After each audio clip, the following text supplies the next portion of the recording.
in a game. Oh, yeah, I asked him if he had a gum guy. He should have a gum sponsor, but I don't know. Anyway, NFC playoff picture. Those Lions in the 2 seed and then the 1 seed. We're going to talk about this game coming up. The Niners right there, clinch the division up top.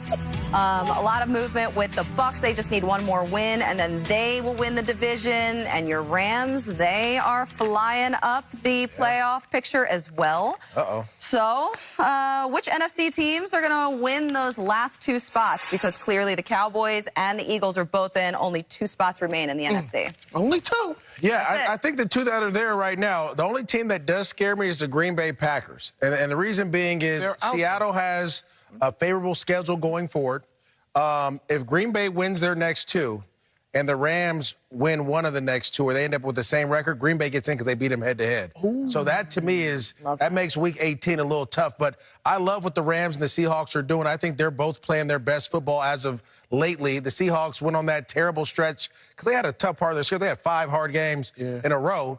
They played well in Dallas. They ended up beating your Eagles. But right now, they're finding a way. Like, you went to Tennessee and won in Tennessee, and now you get a chance to kind of, I think you got the Steelers at home, and then you get the Cardinals. So you have a chance to kind of maneuver some things with the Rams.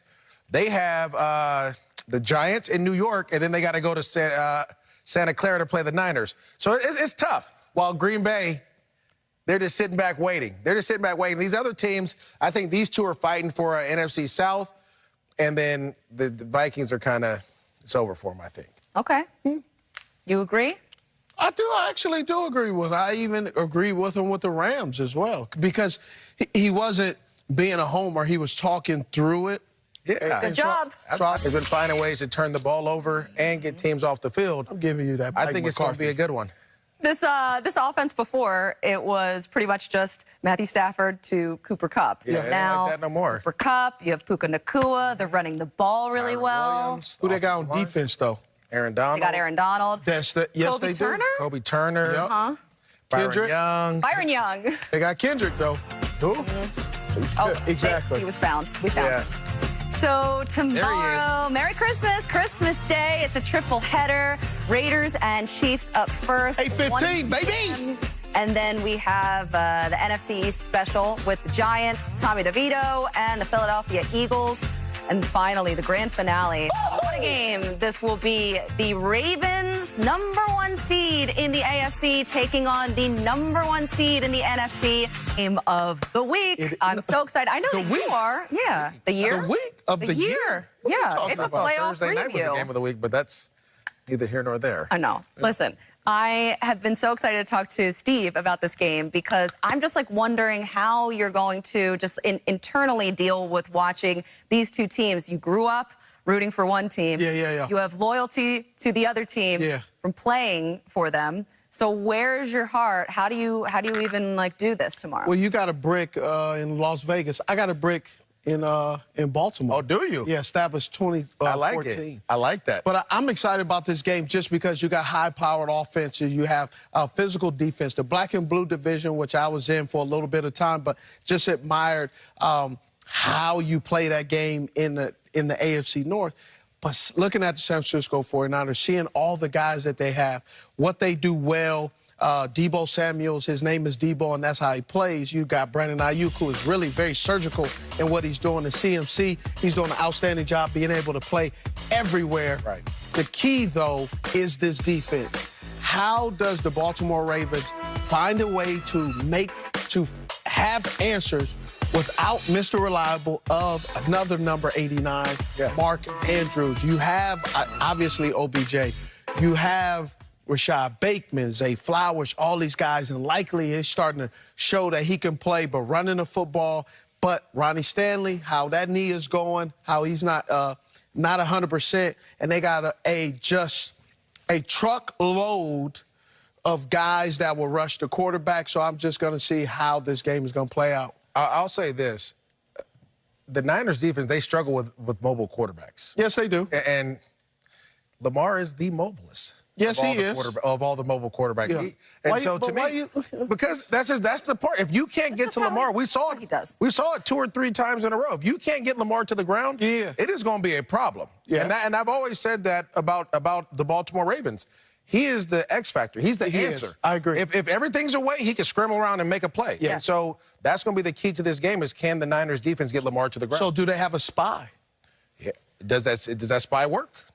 Is it a enough? linebacker spy or is it a secondary spy? I don't know. Whoever it is, they better have their hamstrings ready.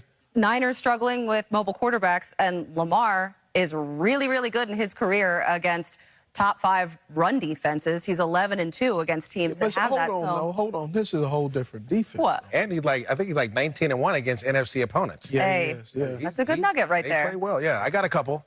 So we are preparing ourselves for this game tomorrow, and hey, everyone's in the Christmas spirit, looking like the Riddler. I love the green, and it goes perfect with the Jays too. So very Christmassy. MJD, what happened today? No Christmas spirit for you? I worked all day yesterday, but I had nothing else left for you. Days that we're there. We had some miscues. I had a horse.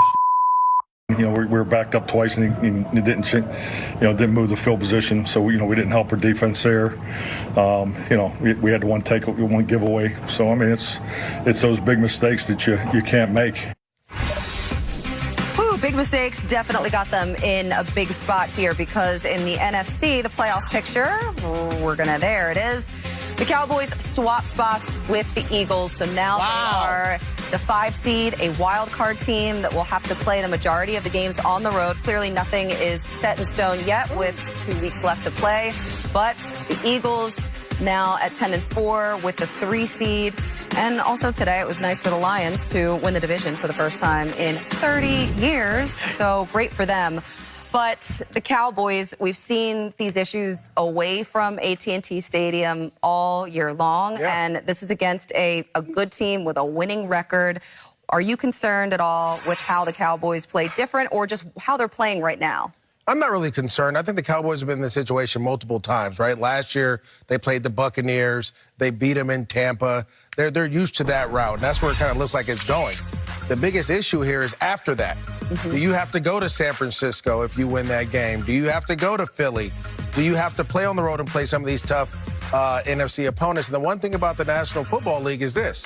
Whatever your demons are during the season, you're going to have to face them in the postseason. You ain't lying. Whatever it is. If it's you got road struggles, guess what? You're going to have to go on the road and win a big one. Or you can't beat a certain team. Guess what? You're going to have to go play that certain team. So that's just how the football life works. And for Dallas, the way things are going right now, it looks like they're going to have to go on the road and have to exercise some demons. Maybe get some incense, some sage. Like smudge the place, yeah, get some do all that. crystals. We got a witch doctor in here. We can do whatever. Figure it out. Figure it out. I'm not really concerned about the Dolphins in this loss because really, do we really believe that the Dallas Cowboys were going to beat the Miami Dolphins? When you look at the way the Miami Dolphins are structured with all the speed, with Tyreek Hill, Jalen Waddle, A-Chain, he's back, Mostert, all these guys, Berrios. Well, did we really think that the Dallas Cowboys and their defense, just the way they've played the last couple of weeks, I wasn't